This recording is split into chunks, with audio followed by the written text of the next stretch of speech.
Some people do not just abuse the victims, they manage the audience too. They control the story, trigger the reaction, then hide behind the reaction they created.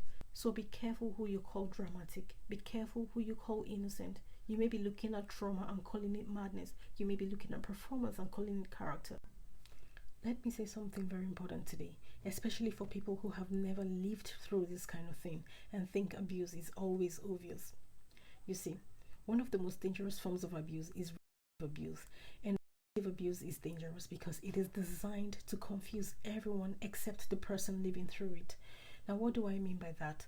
I mean this. Sometimes the abuser is not cruel to everybody. Sometimes they are kind to everybody else and cruel to one person. Sometimes they are charming in public, respected in society, soft-spoken in front of witnesses, generous with other people, helpful, polished, admired, and then behind closed doors, they become somebody else entirely. And because the abuse is selective, only the victim truly sees the pattern. Everybody else sees the smile, the victim sees the switch. Everybody else sees the public image, the victim lives with the private reality. And that is exactly why victims are so often not believed. Because when they finally speak up, people cannot reconcile the person they know with the person the victim is describing.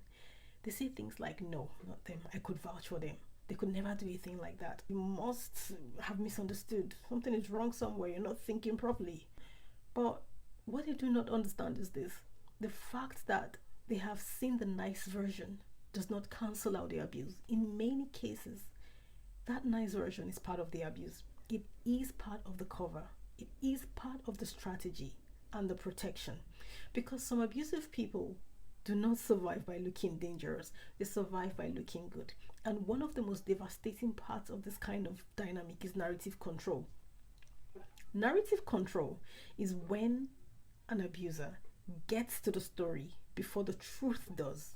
They shape perception, they influence opinion, they decide who gets painted as reasonable and who gets painted as unstable. They present themselves as calm, caring, concerned, and the victim as difficult, dramatic, irrational, mentally unwell, ungrateful, aggressive, and impossible to please.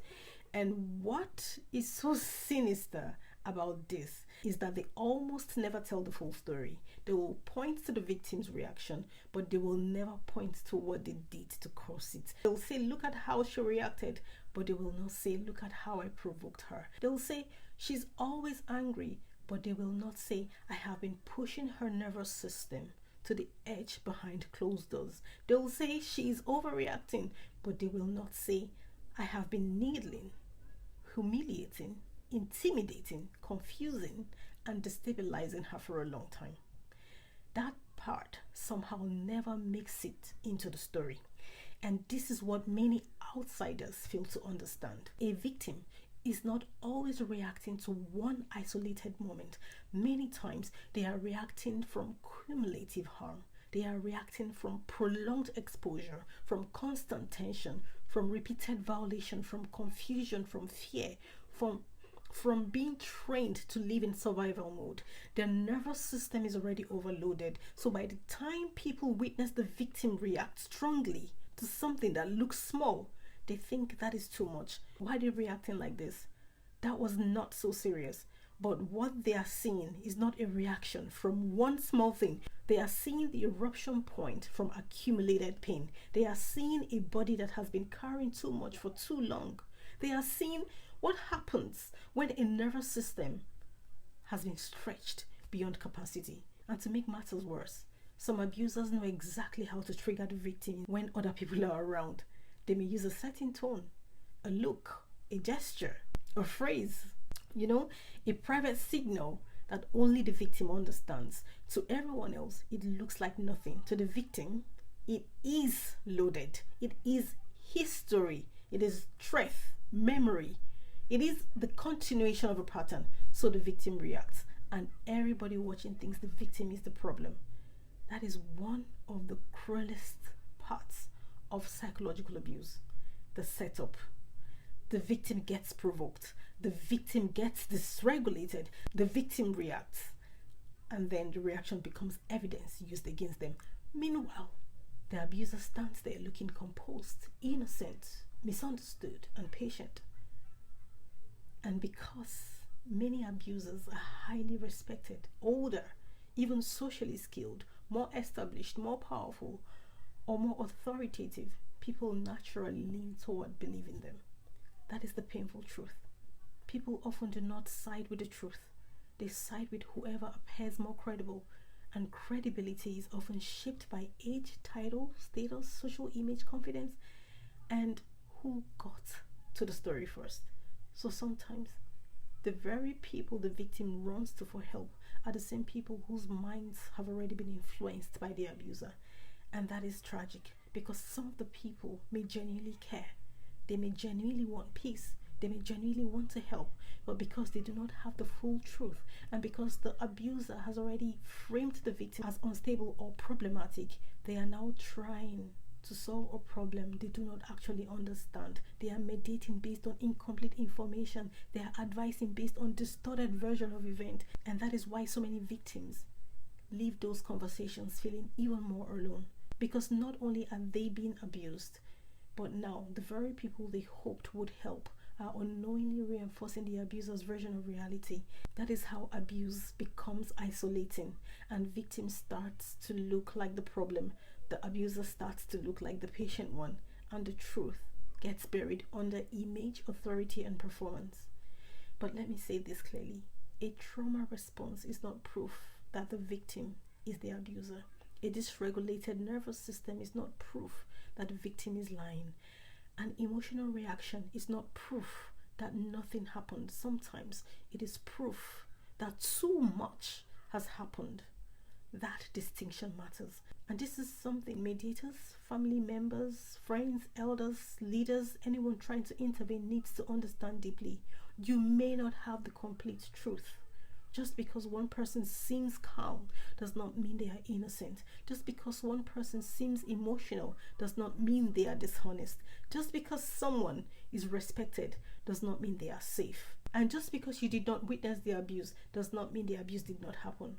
Please understand that some people are very skilled at managing image while destroying someone in private. They know how to look like the victim while being the perpetrator. They know how to appear loving while being cruel. They know how to provoke without leaving obvious evidence. They know how to weaponize the victim's reaction. And the victim, after prolonged exposure, may not always present as calm, polished, and articulated. Trauma does not always speak in a neat voice. Pain does not always come out cleanly. A person whose nervous system has been under assault may stumble, cry, rage, shake, forget details, sound confused, sound overwhelmed, and react intensely. That does not automatically make them dishonest. Many times, it means they are injured. And here is another thing people need to understand. Abusers often believe they can do this forever. They believe they can keep controlling the narrative forever, keep controlling the victim forever, keep pushing, provoking, twisting, rewriting, and destabilizing forever. But that is where they often miscalculate, because there is only so much a human being can take. There is only so much betrayal a body can absorb. Only so much confusion a mind can carry. Only so much self-abandonment a soul can survive. And one day, the victim leaves. One day, the victim disconnects. One day, the victim is done. One day, the victim says goodbye, not because nothing mattered, but because too much happened. And when that day comes, people are often shocked. The abuser is shocked. The family is shocked. The friends are shocked. The community is shocked. Everyone acts surprised. But the truth is, it was coming for a long time. It was building in silence, building in pain, building in the nervous system, building in the exhaustion of being unseen, unheard, and disbelieved. So no, the ending was not certain. It was delayed. It only looked certain to the people who were never told the full truth. And that is why this conversation matters, because some victims do not need more judgment. They need language. They need clarity. They need people to understand what selective abuse looks like. They need people to understand trauma reactions. They need people to understand narrative control. They need people to understand that sometimes the crazy reaction they are judging is the final cry of a system that has been under pressure for a long time. And if you are someone who mediates, advises, counsels, or gets involved in other people's conflicts, please be humble enough to admit that you may not be hearing the whole story. Do not rush to crown the calmest person as innocent. Do not assume the most emotional person is a liar. Do not let titles, age, image, reputation, or charm replace discernment. And do not ignore the possibility that what looks like overreaction may actually be accumulated injury. Look deeper. Ask better questions. Pay attention to patterns, not just performances. Because some of the most damaging people are not protected by innocence. They are protected by image. And some victims are not hard to believe because they are lying. They are hard to believe because the abuse was designed to make them look unbelievable. Please remember that. Redefine your narrative. Some people do not just abuse the victims.